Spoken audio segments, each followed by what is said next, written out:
What it do, baby? Skywalker Mike here. Kawhi Leonard. I think I did that intro before. Kawhi Leonard in the studio tonight. So it's just the mobile babies, bro. The mobile babies just be out here. Oh yeah, that's how they come out the womb, bro. Did you come out just we like just what up, say baby? how to do, baby? What to do, baby? Goodness. What's Crazy. up, guys? Welcome back to another episode of the SoundFlick podcast. This is episode 41. Yes. The episode after episode 40, if Yes. you couldn't count.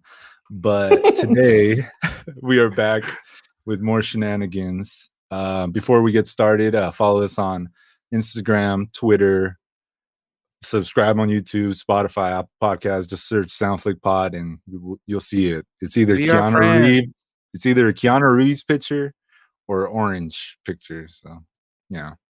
Either way, it brings a smile to your face. Yeah, Yes. either way, you're happy about it. That's all that matters. Exactly. But without further ado, let me introduce my co-hosts, my co-stars. Hey. Go ahead, guys. Hey, Go what's ahead. up, guys? It's your boy Ace and here, Young Flacco out here chilling. Your boys had 2 days off from work, and I'm like mentally happy. So, hey, and awesome. it's to the right, this way. That There way, you you're pointing correctly. All right, It's cool. your boy Stage Eric. left. That's cool. That's right. That's cool. And I am here, ready to pod, ready to POD. I'm glad I could spell that because I was gonna go left if I messed that up. But Your stage left. left. You know, Narek, ready. your hair's already growing in. I like it. See, it's already. I know. I need to get it. Lined up and everything. I need to get my waves You're back, gonna go bro. back to needing that fresh taper every week, every maybe 2 weeks, 2 bro. weeks. Yeah, Every 2 I do weeks. every like 10 days, honestly. Like if I wanted to keep super fresh and we weren't quarantined, it would be like every 10 days. Right. Damn, that sounds really expensive. I mean, I know my barber. I mean, shout out to him. He does a good job. I just don't go that often because it's gonna hurt my pockets. So I feel it.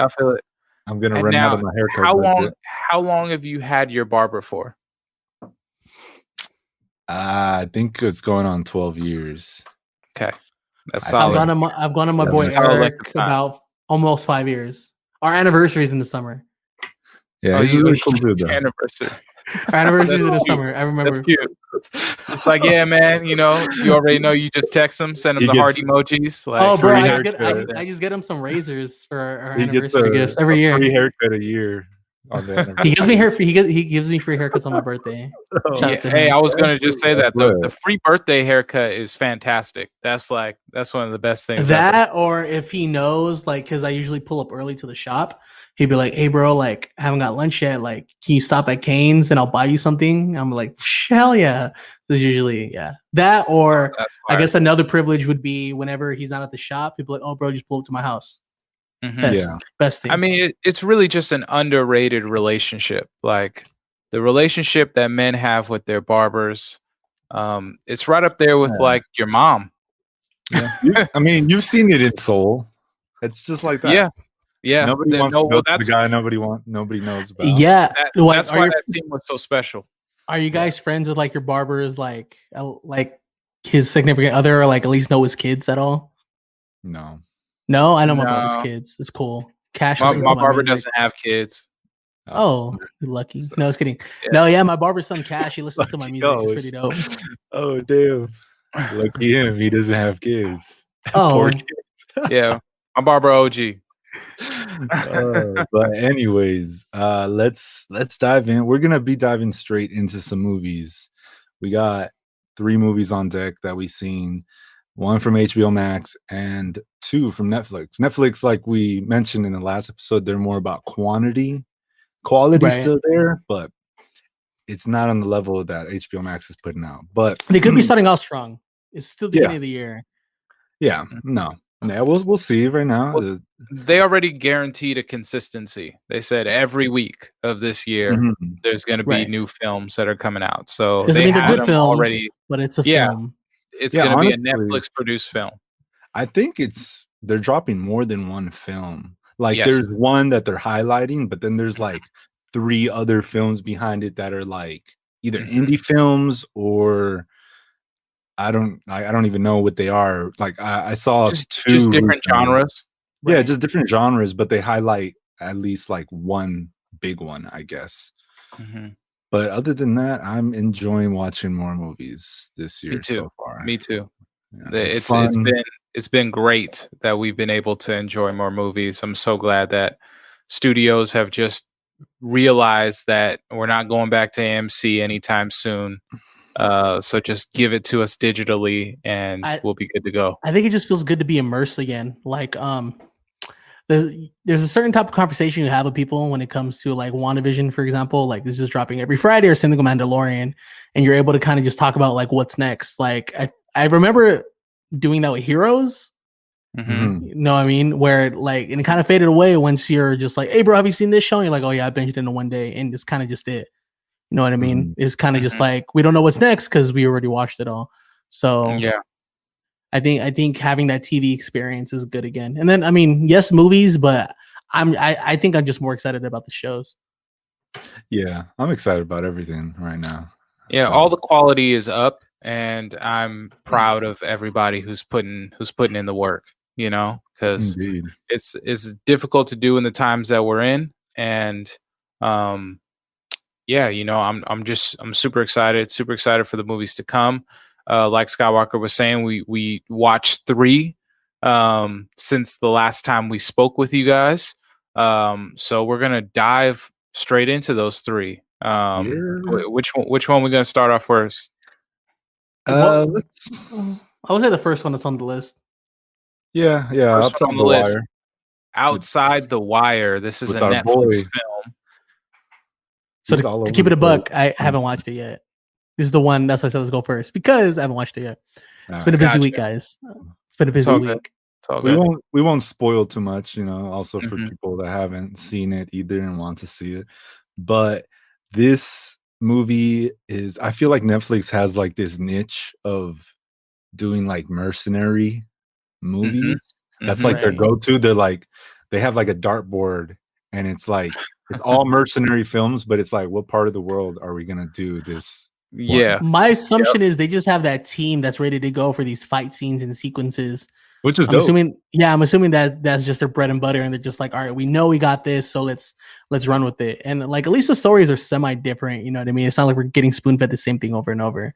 I also feel like that it's a relatively, and this is with respect to everyone involved, I think it's a relatively easy type of movie to do, you know, like because a lot of the special effects are explosions and guns, which are things that you kind of learn the first time you do special effects, you know, and then the military aspect, it's very easy to get clothing for a military, or to get wardrobe for that, to like create a military story that pulls at the heartstrings, or a mercenary story, anything like that. So it's just like, if we want to look like we're doing big budget, let's do an action movie. Right. You know? Yeah. No, yeah. But this movie, I don't remember exactly, like I said, the country where it takes place, but I believe it's in the Ukraine, right? It's like I think it's the Ukraine and Russia. It's like that. I was gonna say like conflict. Russia. Because it's what it seems like in the movie is there's another Cold War going on. So this movie is in the future. And now they don't really use soldiers, like human soldiers.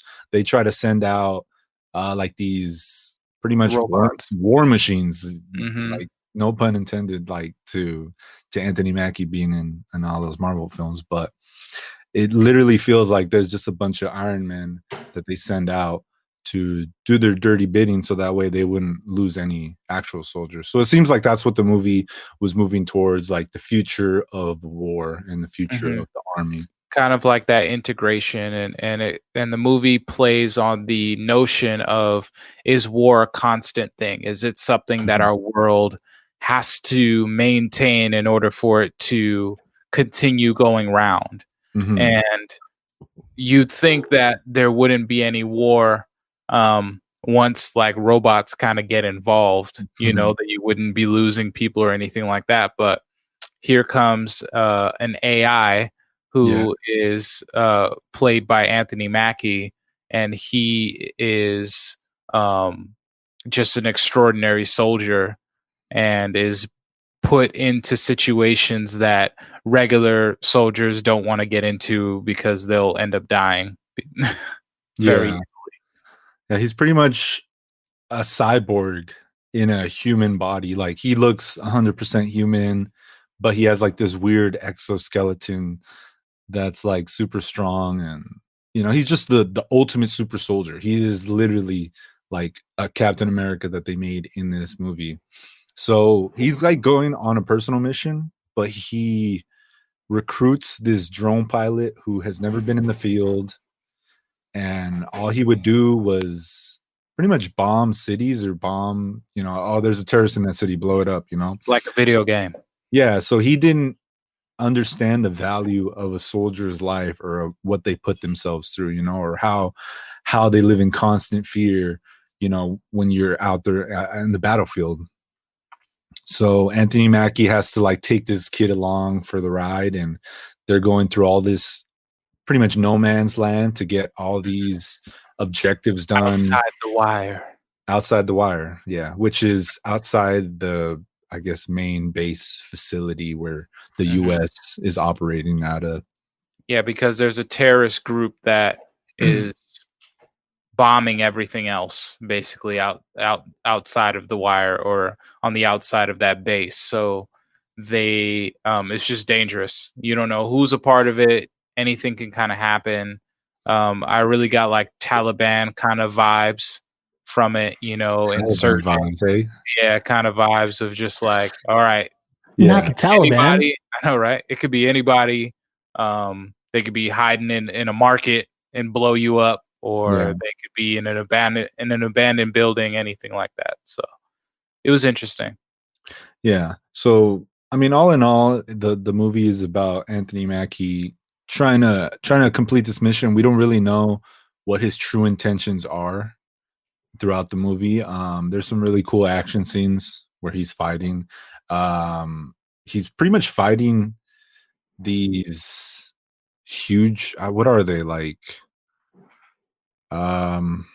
Which one, the terrorist group or the robots? Like the robots. Yeah, the robots. What would you call those?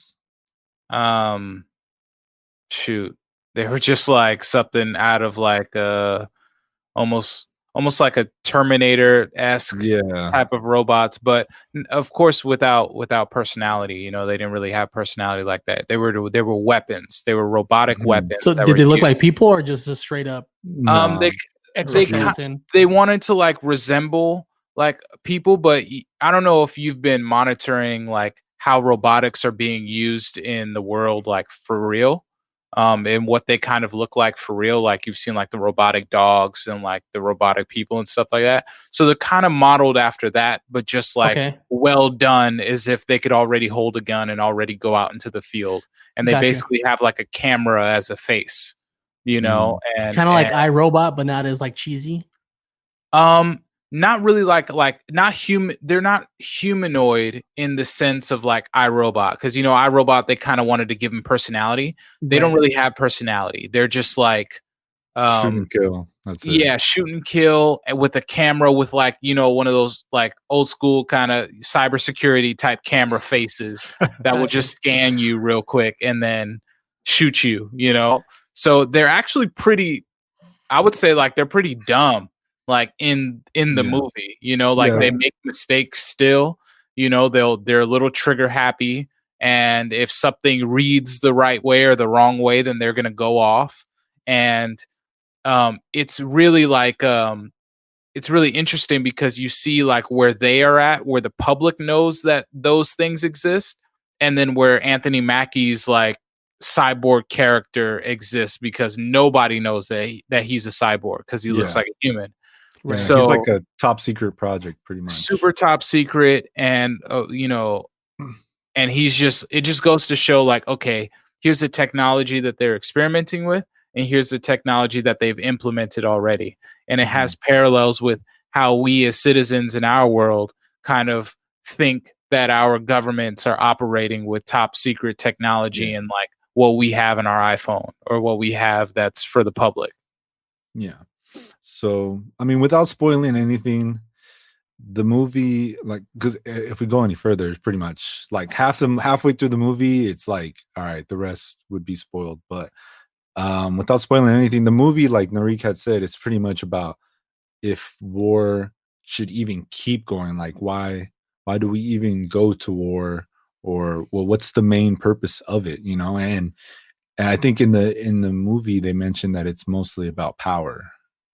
It's mostly about, all right, who's gonna retain, I guess, ruling the world and getting all these countries to be on their side. So there's a part of the movie where pretty much Anthony Mackie, I guess, flips sides, but like, we don't really know his true intentions until, I guess, Yeah,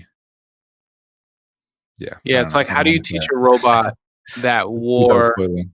Yeah, like how do you teach a robot? How does a robot come to terms with the fact that it's a war machine? Mhm. Are there any additional purposes for that robot? And then you have this drone pilot, which the parallel is that a drone pilot is a robot himself, Mhm. even though he's a human being, because he's not looking at the fallout of the damage that the drone pilot is actually doing. And if a drone pilot drops a missile, to them it's just selecting a button, Yeah. to drop it. And They just there go may on be with their day. tension. Yeah, they just keep going on throughout their day. It's a numbers game to them. So when this drone pilot is now put on the front lines and is seeing all the devastation firsthand, it makes you question what's important in humanity. So they kind of have that playing off of one another, which makes for an interesting kind of like time when they're together throughout this movie. Is there anybody to basically answer, like, in case like they mess up?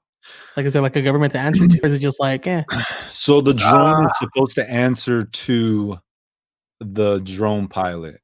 Like, the drone pilot can tell like Anthony Mackie, like, his character, to, like, hey, we can't go no further, let's go back. Like, Gotcha. he follows his orders, but he's very manipulative in a way where he seemed like he was in control, and the drone pilot didn't even know that he could have controlled him that easily. So really, I think that's why, because in the movie, Anthony Mackie's character mentions that, hey, I picked you for a reason. And I think the reason was so he could manipulate him easily, since he wasn't an actual soldier and he was a drone pilot. He'd be like, I think I can get this guy to help me with what I really want to do, because nobody else is going to listen to me. I can manipulate this guy like that, pretty much. So I might just peep. It sounds intriguing.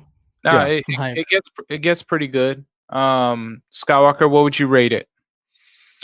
I'd probably give it a 7. Yeah, I'm 7.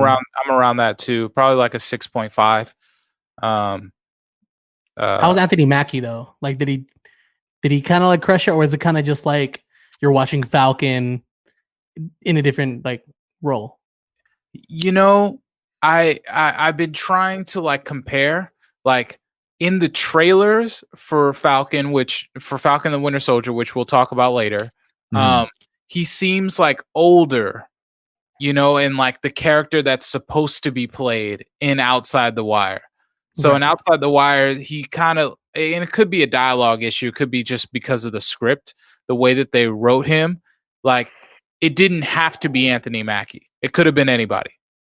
Yeah, I think they had it. I think what it was to get Anthony Mackie was they already had a deal with him in place. He was on Black Mirror, he was in Altered Carbon. I think he's going to be in another movie, but I could be wrong. So, right now Netflix is like, all right, you're under contract. Right, could potentially be just like, hey, you're already on the payroll.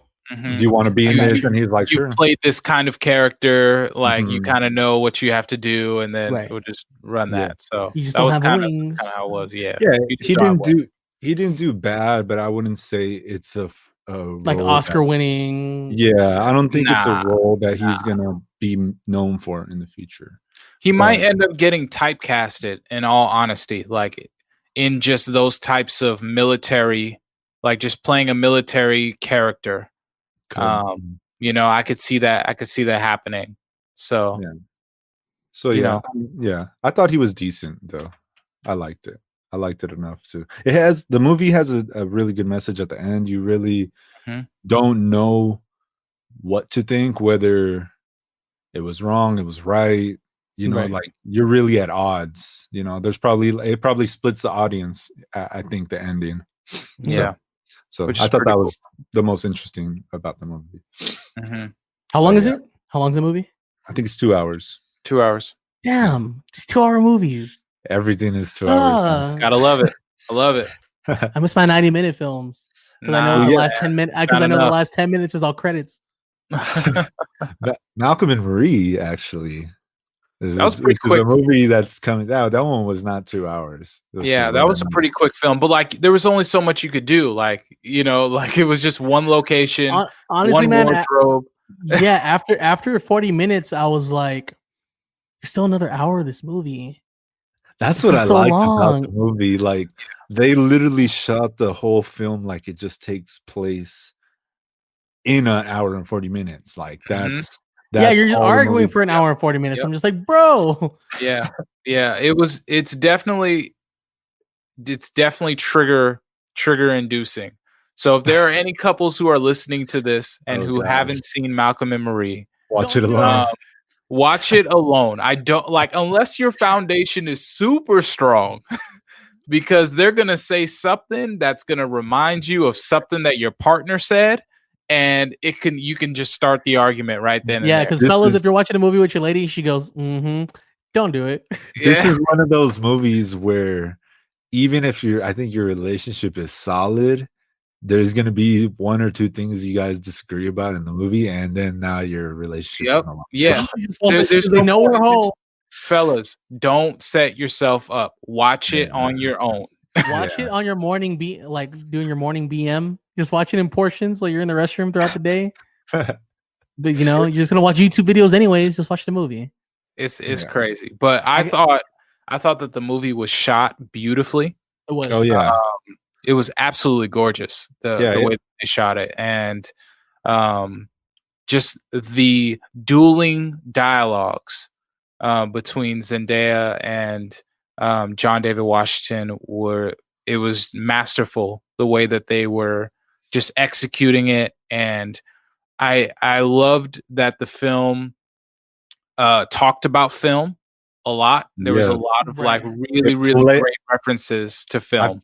I feel like those references were to play irony on itself in a way. Like I was like, why does this movie sound like it's talking shit on itself? Yeah. You know?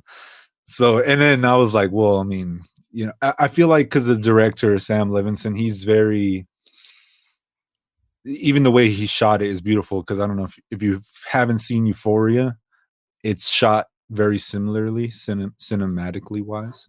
And that's what I enjoyed a lot. But I feel like his writing is supposed to be ironic and is supposed to play on itself. He's just very, very creative writer, even especially since this movie was one of the first movies shot during the pandemic. It was literally, I think, like a month after.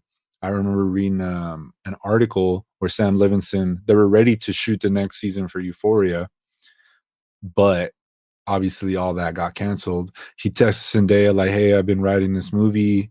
I want you to read it. Let me know what you think. And she's like, yeah, I love it. Let's do it. So they managed to scrap a crew together, get this location, and shoot it. I want to say like in 2 weeks, probably. Maybe it was like 12 days. I think it was 16. I could be wrong.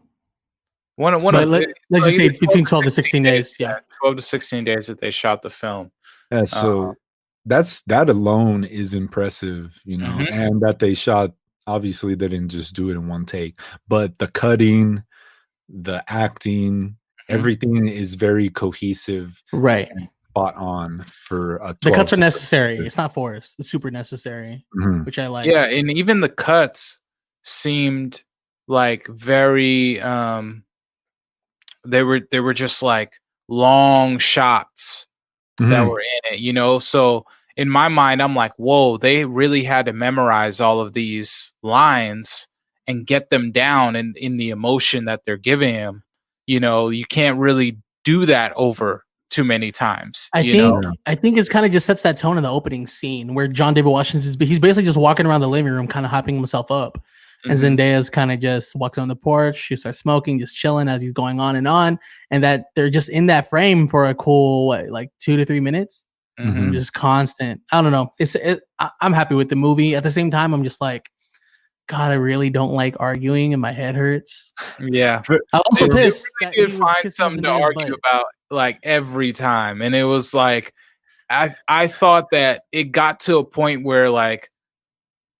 It almost got to the point where it's like, okay, if you guys find something more to argue about, like you guys are just like, it's just too much right now. But I think that they kind of they treaded a fine line on it being too much and then it being like warranted with where they were taking the argument.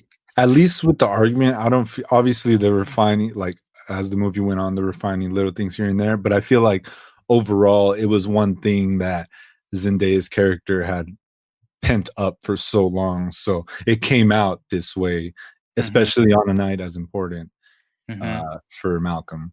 I think he did a good job of actually creating characters that weren't even on screen as well. Yeah, they really painted. Yeah.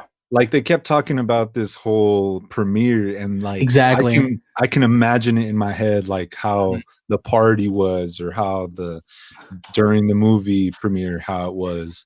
So the writing story wise was what I would love to see, it would be like a director's cut after things kind of get back to normal, where like jump cuts showing these like portions of the premiere. You know what I mean? It was like them in the theater and her kind of like holding his hand, or him taking pictures with his lead in the movie and stuff like that. I think it would be cool.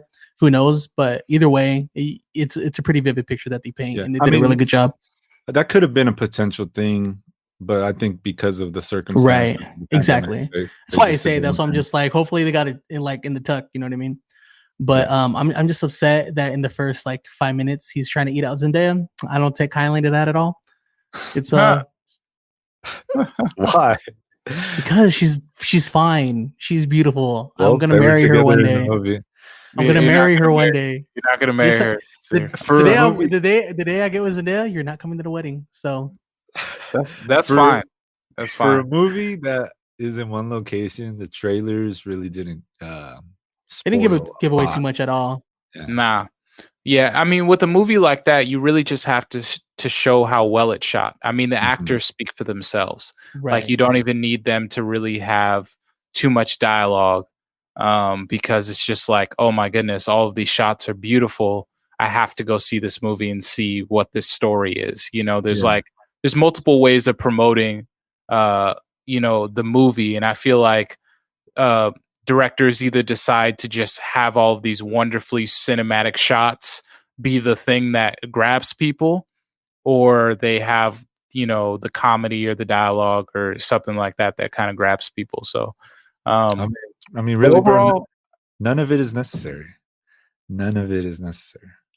What you talking about? Like just in general, just promoting? No, that's what he kept saying in the movie. That was one of my favorite scenes when he was shit talking the New York Times white lady.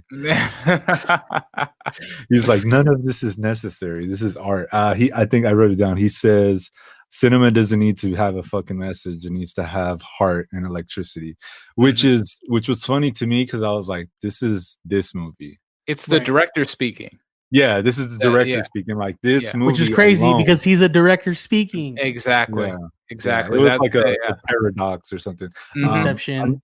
Another thing I wanted to mention is they really used the music to their advantage. They were pretty much arguing that soundtrack with the music. Yes.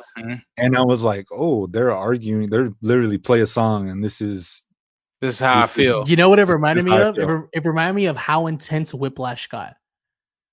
With you know what I mean, with the horns, or kind of just like with the drums in the background, just like your heart just kind of goes on beat with those songs, and you're just like, okay, this is where we're at. This is what's happening.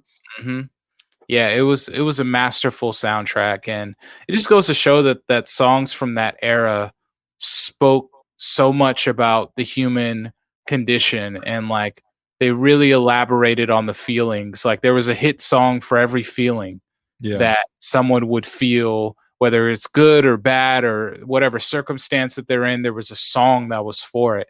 And when you really dive deep, that genre of like just soul, R&B, blues music, just it really speaks to there's just something for everything, you know, like whatever feeling you have, whatever emotion that you have, there's a song for it for sure. Yeah, agreed. The movie was good. It was a masterwork. What would you guys give it? And all that's to say for listening to this episode is dropping a couple days before Valentine's, fellas. Don't watch this movie on Valentine's Day with your lady. No, do not do that. Super disclaimer, please don't do it. Yeah. Don't do it unless you want to be arguing for the entire night. Yeah, unless you want some Kraft mac and cheese for dinner. Oh, that was tragic. You want salted or unsalted? I was like, the intro card was literally Malcolm and Marie and a bowl of mac and cheese. A bowl of mac and cheese, super fire. I was like, okay, that really tells you a lot. But I'd probably give it an 8. I think. Yeah, same. I'm leaning towards like a 7.5. Okay, feel it. Just because I'm. Your head started to hurt. Not only that, it's just Zendaya's in it. She's not with me. He's just 7.5 because he's not Malcolm. That's all. I'm just, dare I say, it wasn't Sincere and Marie. That's what he wanted. He wanted Sincere and Marie, and that wasn't gonna happen. You know what's crazy is that there's a song called Marie on my next EP. So I just want to throw that out there. I'm just send it to Zendaya. Do you think you could have delivered a performance as well as John David Washington? Look, man, I didn't say all that. I'm just saying Washington. No, absolutely not. My daddy a battle rapper. I do what I do in my world. He does what he does in his. That's all that matters.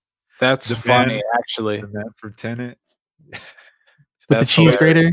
Yeah, but overall, they give a great performance. I was taken aback from the film because I was just like, wow, this is actually better than I expected. It impressed me. I had actually put the movie off for like a few days because I was watching some other things. But once I got around to it, I enjoyed it for what it was. I was sitting there like actually listening to them argue, like, like plead your case. Let me see who wins. Yeah. Well, Skywalker, you said you're watching some other things. Would you say you're watching, I don't know, The Little Things? Yeah, I think we all saw The Little Things. Okay. It's your boy with the segues. You know who would have been a better transition is when I mentioned Denzel Washington, who is in The Little Things. Yes. Hey, all right, guys, this has been a SoundFlick pod. Transition, but this has been a SoundFlick pod. It's your boy Sincere. I'm outro. Skywalker Market. Let me take it from here. No, but okay. Let's talk about this movie, man. I'm super excited about this one. I watched it twice. That's how. Oh, you watched it twice. 3 Academy Award winners, bro. Yes. And they were all in the same room at one point. I was literally watching that one scene in awe, like, wow, like look at all this talent in one room, and they can all keep a straight face and all stay in character. Even though it was a little bit of a weird scene because of something that happened. But before we start, I just want to say Rami Malek, his eyes, like how they're kind of buggy. He has so much emotion in his eyes. I don't know what it is, but just like in his scenes, bro. Yeah, he's just like his eyes are really buggy, and he captures so much freaking emotion to them. But all that to say, let's dive into this movie. Look. Yeah, let's take it from the top. Pretty much, it's a movie. At first, I don't think I saw a trailer for this movie. That is the top that it could be. It is a movie. Yeah. The thing about this movie, guys, it's a movie. It's a movie. But this is something I didn't watch the trailer for, so I had no idea what I was getting into. I didn't even read the details. I was just like, all right, 3 Academy Award winners. Let's get it. I was sold on a cast alone. Yeah. Mm-hmm. Yeah, I mean, it warrants that, honestly. If you have Denzel Washington, Rami Malek, and Jared Leto in any type of drama, crime movie, that is an automatic press play. With that being said, was the movie executed to that caliber? I think what's rough with a movie like this is that you have 3 great actors, all known for their specific genres, their specific take on acting, all great in their own basically genre of what they do. what gets difficult is like when you have scenes with all three of them together, it gets very it's basically just kind of like I guess you would just call it a dick swinging contest, bro, because like they're all just acting their asses off, they're all doing great, and it's kind of hard to see who's topping the other, and you kind of just get overwhelmed with like, oh shit. But at the same time, as a viewer, you're kind of just like, wow, this is actually happening, or you kind of get lost in the movie and you forget that you're watching a movie. Yeah, I think it kind of goes back to, like, for me, if I would have saw this in theaters, I probably would have enjoyed it a little bit more. You know, Right. Yeah. I feel like it's awesome that all of these movies are hitting home releases, but your expectations are skewed and the experience itself is skewed.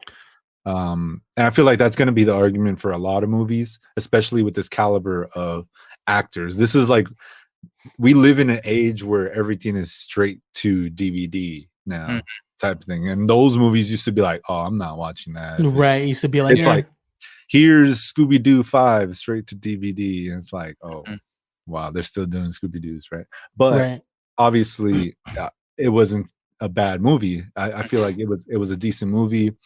It really kept me, I guess, you would say, on the edge of your seat, because I'm a huge mystery guy. I love thrillers. I like finding the clues before the actor finds the clues.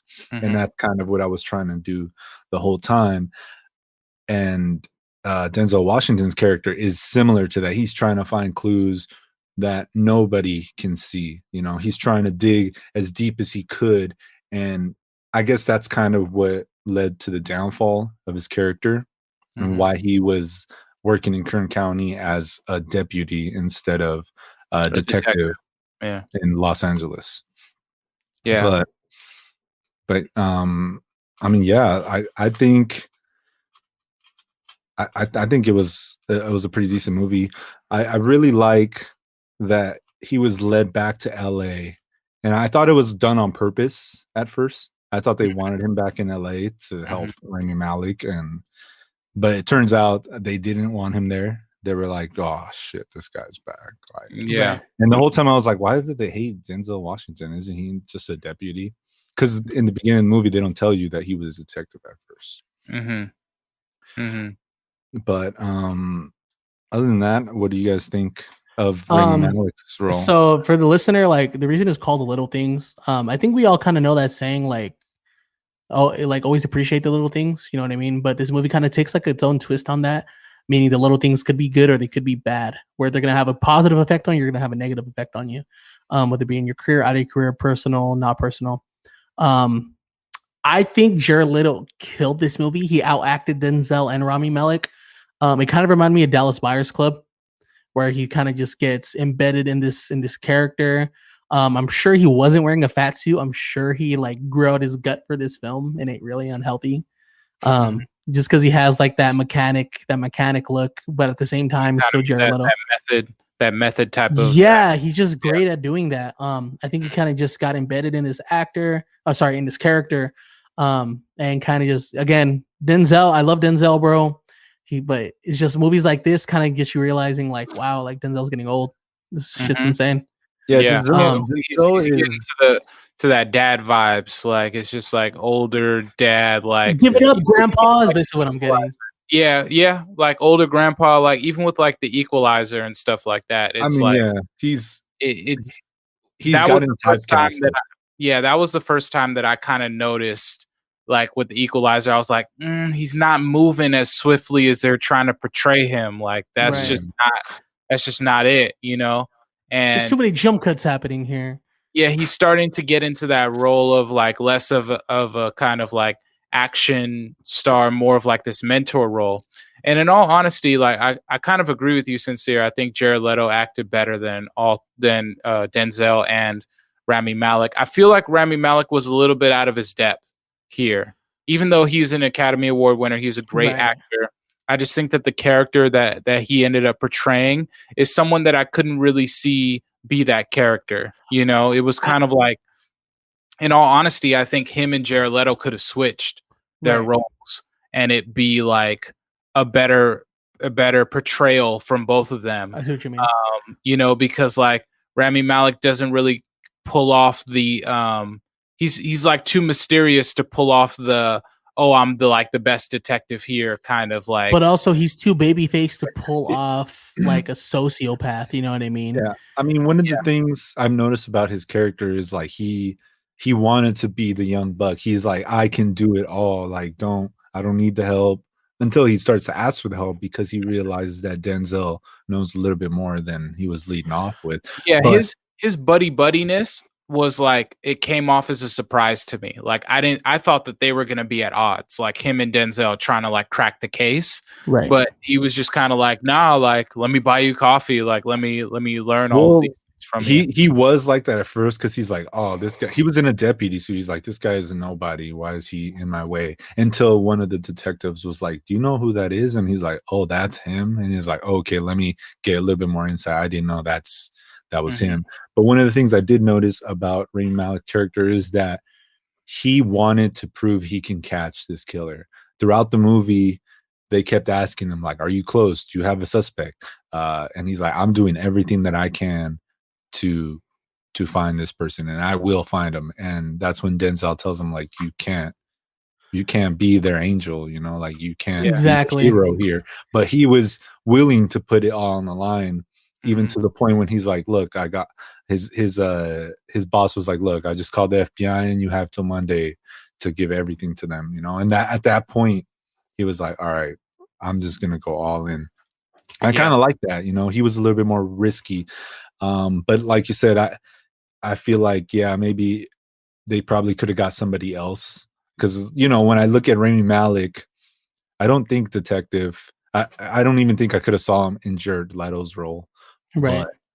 But yeah, no, I know what you mean by that. Again, I think what kind of sucks with that type of character is that you need a certain actor that can bring life to an emotionless person, because he kind of gets lost in himself, where he kind of just becomes you know what I mean? It's kind of just blocked off from everything. It almost made me think that Rami Malek was the killer himself. Like he was trying to find himself. That would have been a nice twist. Which would have been a pretty cool twist.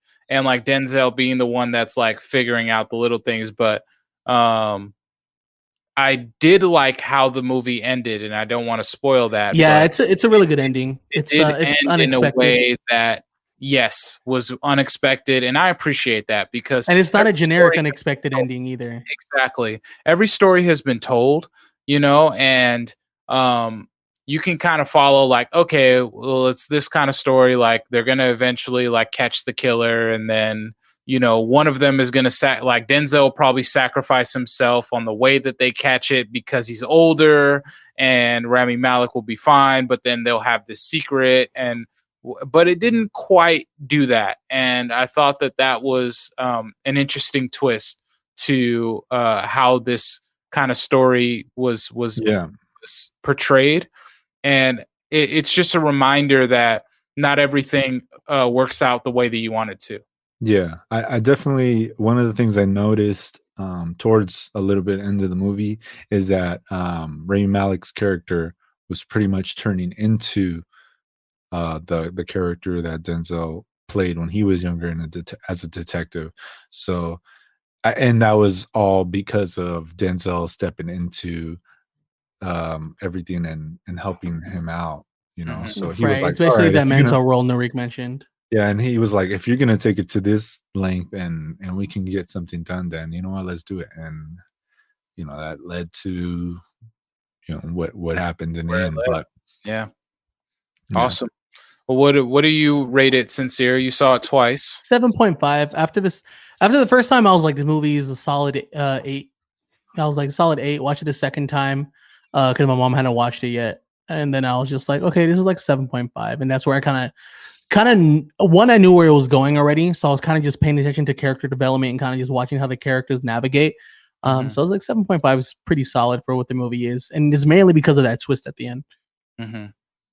Yeah. No, I give it a 7 as well.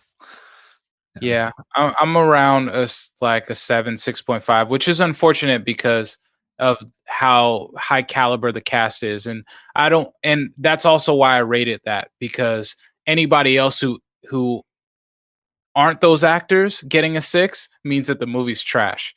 but like have those actors and then getting a 6, like it's just so difficult to pull off something like that.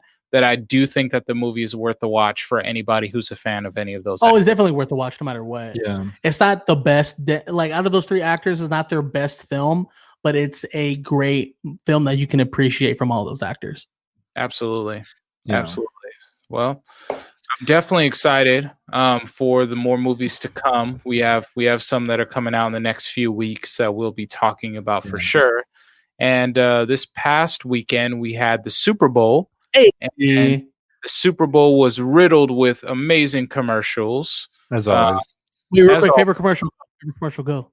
My favorite non-movie commercial. Probably the Cheetos, the Shaggy commercial. That was with Mila Kunis and Ashton Kutcher.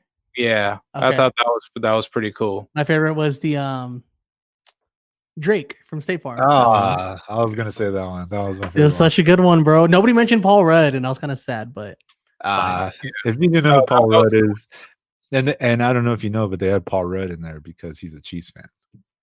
And that's sick. Okay. Yeah, didn't know that. He was playing Patrick Mahomes, but I thought that one was funny. He's like, "Is that Drake from State Farm?" And I was like, "Oh, okay, that's kind of funny."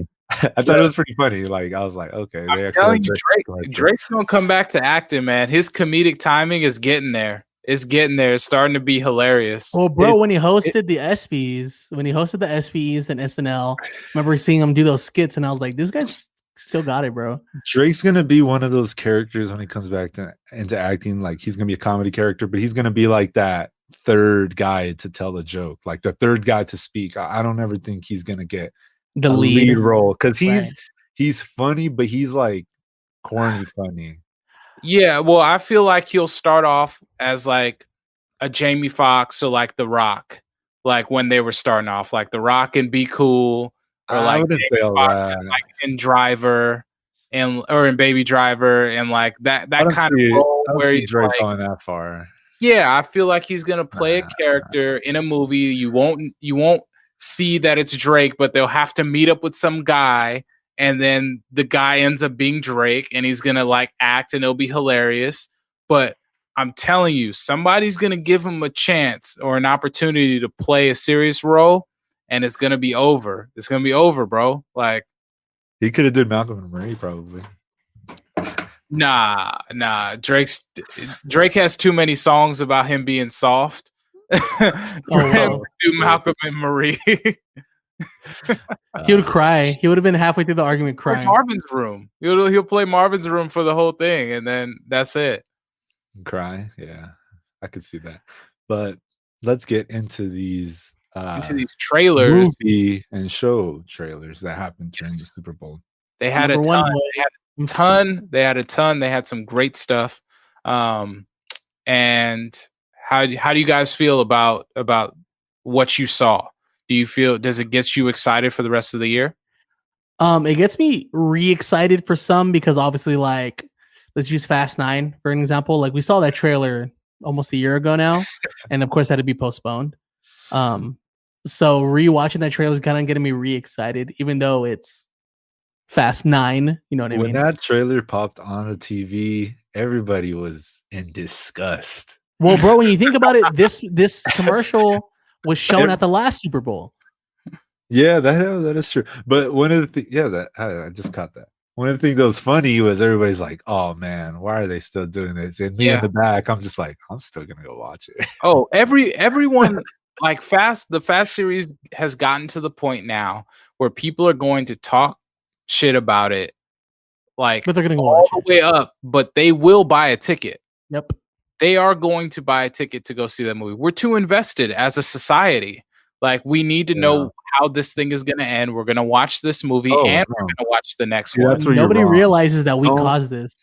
Don't tell people this is where it ends, because this is not where it's going to end. And then it's going to be an ongoing cycle of Fast 10, Fast 11, Hobbs Shaw 2. Nah, they're gonna be done with Fast 10. I think that we will get a Hobbs and Shaw, a second one, before we get Fast 10.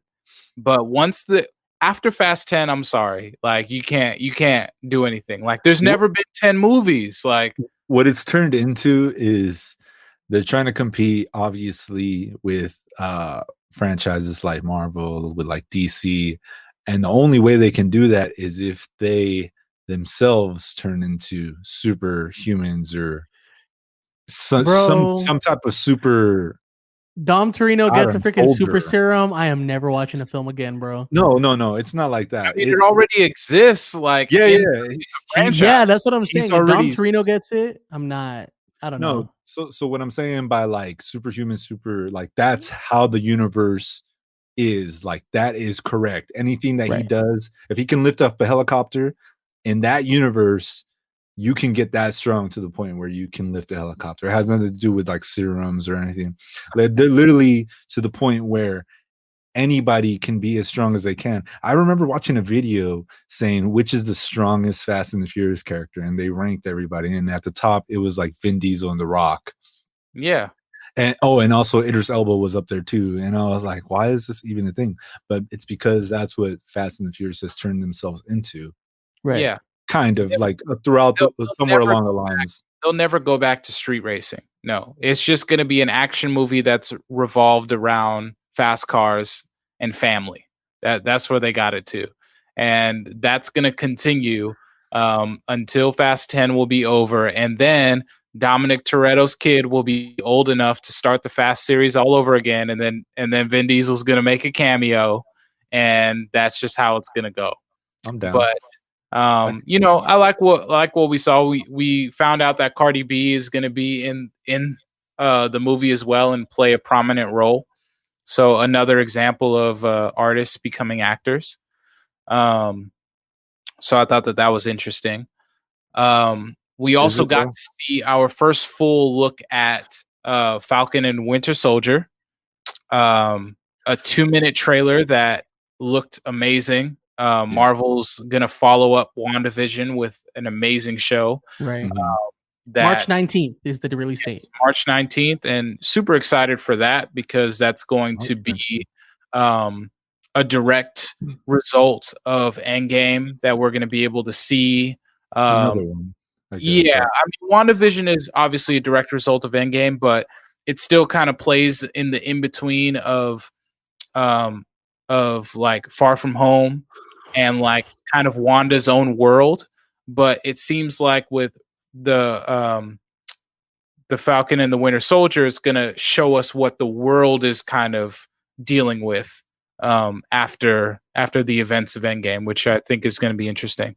And they're going to be chasing Zemo, which is awesome. Yes, Zemo finally has his masks. Zemo finally has his mask. I'm Daniel Bro. I'm hyped. Awesome. Yeah. Mm-hmm.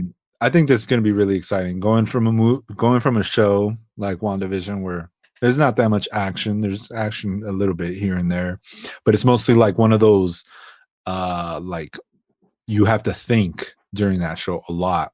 Yeah. And I feel like Falcon and the Winter Soldier won't be in the caliber that WandaVision will be. It could be, I mean, it has the potential to be way better than WandaVision, all off the action. Yeah. But as far as storytelling, we don't know how well they can execute that. Because like they've proven, they've proven they can do that with WandaVision, but it's definitely a different setting with all the Falcon and the Winter Soldier. Right. Yeah. Real quick. Oh, sorry. Go ahead. No, I was just gonna say just the last 2 cents on that I am a little worried on how the action will compensate with the storytelling because there's so much that we're gonna want to know. And if the show has a runtime the same as WandaVision, then I'm afraid that it may not have as compelling storytelling like how dialogue the Mandalorian does, or like dialogue, where it's like we really want to find out what's going on. Like we want to know what these people are thinking. So they're really going to have to like pepper in some Easter eggs that like no one's going to see coming, you know, honestly. Yeah. Which and we want to get enough time with Zemo. We want to get enough time with the villains. So with WandaVision, it's so contained that we don't really need to see who the villain is because we all feel like it's Wanda until that gets revealed it to be different. So this is a little different, but I'm excited nonetheless. Me being the trailer analyst that I am, I really hope this this show does not start off at Captain America's funeral, because that's the vibes I got from it. And I also saw like someone else kind of saying the same thing. Yeah. Where it's kind of just shows Cap on a banner in the background. Anthony Mackie Falcon starts using the shield, and I'm just like, man, this kind of looks like he's going to be at his funeral. I wouldn't be surprised if the first 2 episodes don't do it for us. I wouldn't be surprised. Right. But We'll it's see. all good. I don't think it has much to live up on, that just based off the action. You know, I think the dialogue and everything could be there. You know, in what way and capacity we don't know, but I think the action will do it for us, because that's what a lot of Marvel fans are craving right now. They want more action. And That's true. we'll see. The fan base can end up being split because of WandaVision and Winter Soldier, but Yeah, we'll see how it goes.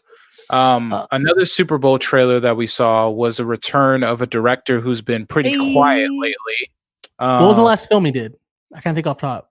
Split. Not too sure. Split? Oh, right. It was the did third the- installment. It was after Split. It was Glass. Glass. Yeah. Yeah. So we're talking about director M. Night Shyamalan, who, depending on who you are and how you like his movies, it's either a great thing or a horrible thing. If you like The Last Airbender, I do not trust you. No. That was a trash movie. We Why don't did they get him to do that? we never talk about that. Ever. Nope. I just brought it up just to let you guys know I did not trust you. But I did find this trailer interesting. And this trailer is for a movie called Old. And it just seems like such a ridiculous concept that you and your buddies would like talk about. And M. Night Shyamalan was just like, yeah, let's make it into a movie. And like, let's make like real consequences happen. So when I was watching the trailer, which shows a bunch of families on a beach, and there are instances of like them like having fun, but like you could kind of tell that something is off.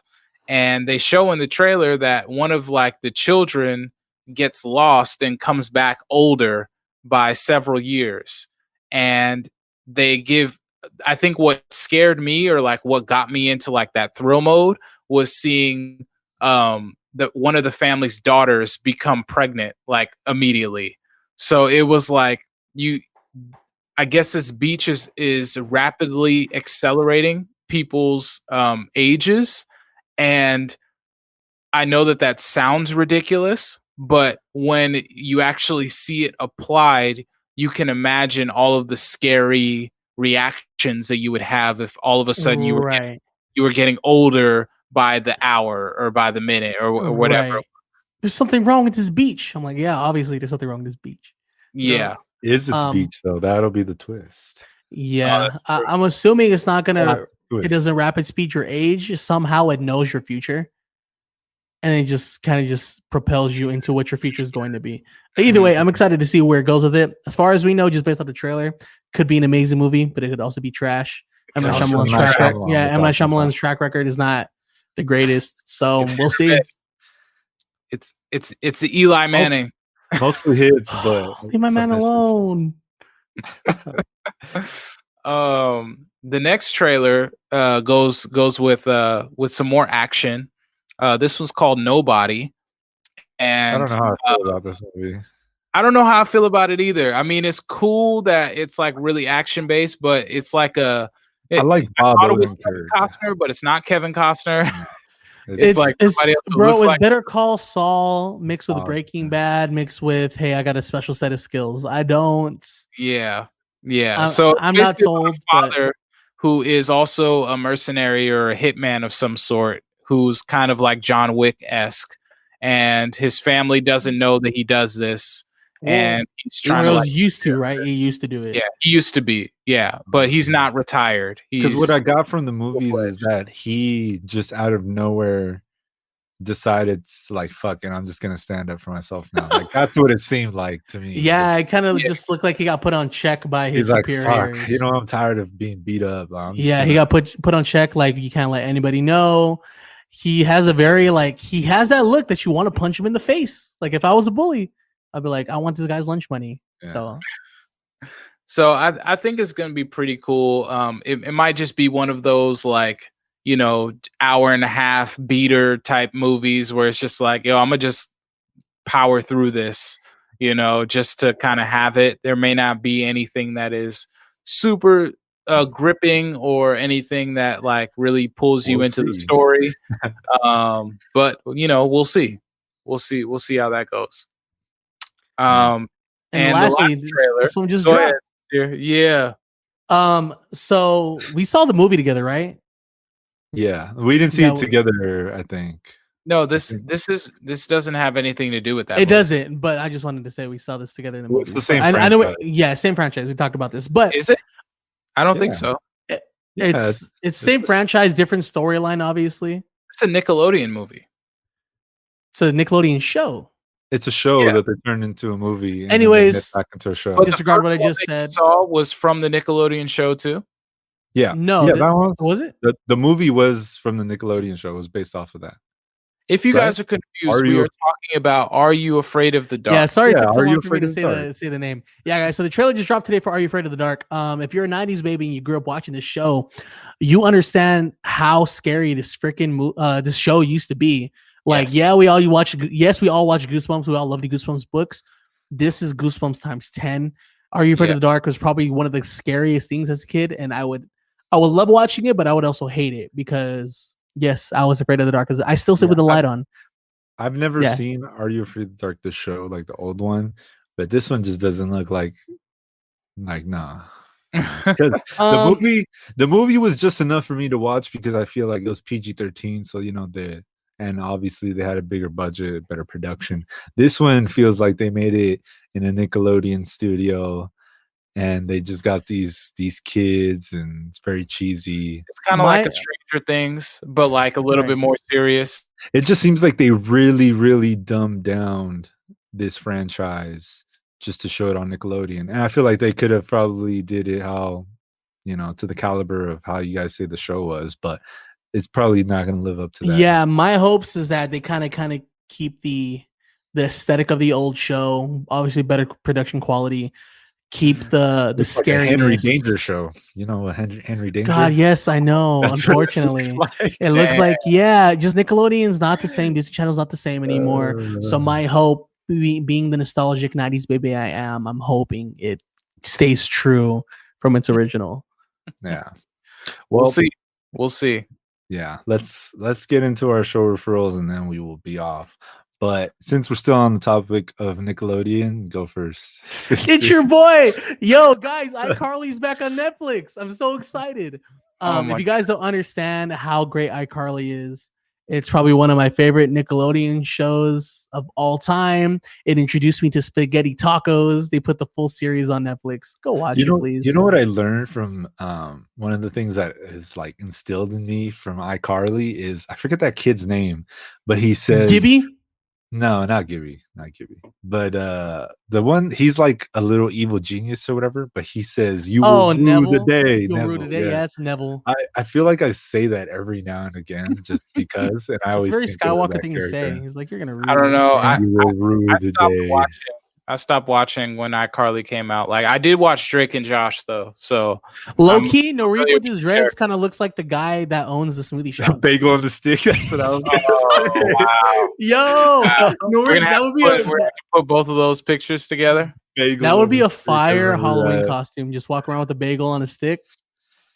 But he puts the bagel the wrong ways instead of through the center of the bagel. It's absolutely ridiculous. Norik, go ahead and say your go. I'll just pass you. My show referral or movie referral is on Netflix. It's called Six Underground, and it is starring Ryan Reynolds. And was it Dave Franco? I think that's James Franco's little brother, right? Yes. Yeah, he's in the movie as well. And it is it's kind of has like a Deadpool feel. Like it's basically Ryan Reynolds playing like that kind of Deadpool humor. And he plays a billionaire who recruits these 6 people who are supposed to be unnamed. They don't know each other's names. They call them like their numbers, right? Yeah, they call them by their numbers, and they're supposed to go out and and take out the evil bad guys, the real evil guys, the guys that are kind of behind the scenes. So they become ghosts with special sets of skills. And it's pretty outrageous, pretty bloody, pretty violent. It's a cool watch. You know, if you guys are down to just like kill some time and watch Ryan Reynolds do his thing, I advise it. It's on Netflix. Does it give you any Deadpool vibes watching that movie? Yeah, it's just he doesn't necessarily do the Deadpooling. It's like just does it for him. Yeah, it's like the rest of the crew that does it for him, but he has the quips. It's all the Deadpool type of quips that happen. I love that for him. Is Gal Gadot in that movie? I think I'm thinking of another movie. No, it's a different. I know who you're talking about, but no, it's a different. That's a different character. I thought it was Gal Gadot, but yeah. So my streaming suggestion, I had a brain fart, but my streaming suggestion is a classic by none other than the man we were just speaking of earlier, M. Night Shyamalan. Shutter's Island. I keep saying this right. M. Night Shyamalan. It's getting late. It's all good. Shutter Island. That movie, I remember seeing it like around when it came out, and the whole movie. You know, if you've seen the movie, you think, oh, okay, this is a very interesting movie. They're just gonna go on an island and do Shutter things. Detective work, and is gonna throughout the movie it was a mystery up until the end. There's a twist, as M. Night Shyamalan loves to have. Mm-hmm. But after seeing this movie again after some years and knowing how the ending plays out, you definitely get another look into the movie on top of everything that you already know. You start questioning other things that you wouldn't have questioned if you watched it the first time around. Mm-hmm. So that's what I liked about it. And if you have time, it's on Netflix.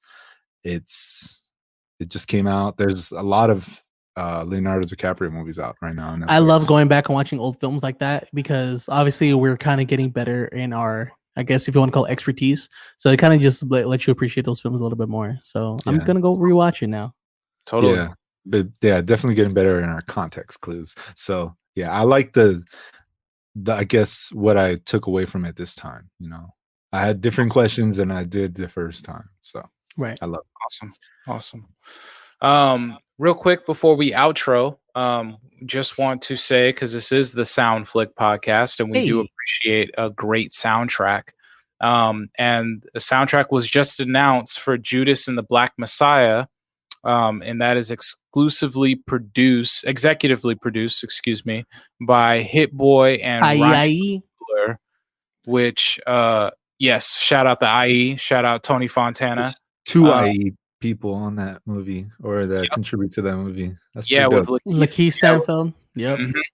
So I just want to quickly read off some of the artists that are going to be in the soundtrack. It's really, really stacked.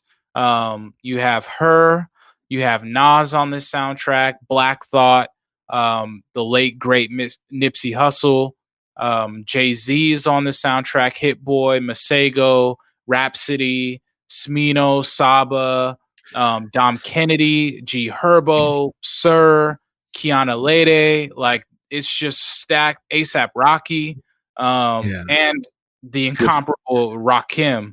The soundtrack is giving me Queen and Slim vibes. Right. Very, very, very appropriate. You know, this is still Black History Month. This is a very I wouldn't say necessarily super important part specifically about Black history, but the figures that are being talked about are important figures. Right. Maybe not the story of the movie itself. Yeah, the story of the movie itself is going to be interesting. If you know a little bit about the history of Fred Hampton and what happened while he was leading the Black Panther Party and how the FBI sent in an informant to be a part of the Black Panther Party in order to orchestrate his assassination. That's what this movie is going to be about.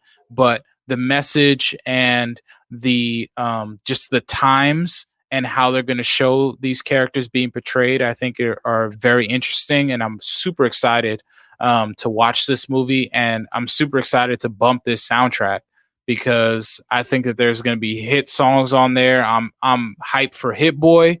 No pun intended, hit songs from Hit Boy, because he's really he was producer of the year last year, hands down, and he hasn't let up. You know, an article just came out saying he's probably the greatest producer of all time.